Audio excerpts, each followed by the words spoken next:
Niseme nisiseme? Tuambiane ukweli.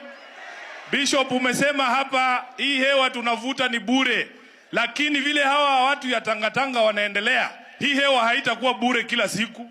Iko hapa siku mbele tutakuja kuwekewa ushuru ya kupumua, na kwa sababu bado ni bure, wacha nitumie hewa yangu yeo ya bure kabla Zakayo anifikie. Niseme nisiseme? Mheshimiwa Ochanda, nimekuangalia hapa mbele ukizungumza nikashangaa kama huu ni ule Ochanda nilikuwa naona chungwa hausakilia juu ya tiketi ya chama cha ODM.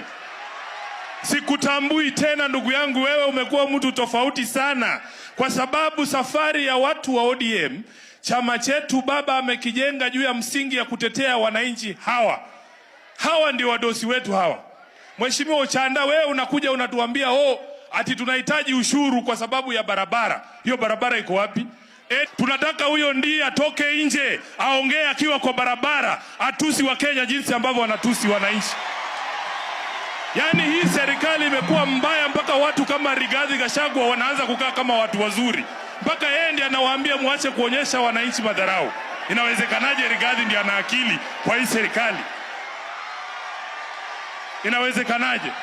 Walo, na wewe PS, resist the urge from the public to make you local leaders. You are not a leader of Nyanza. You are a PS or internal security for the whole country. I want to see you in Bungoma.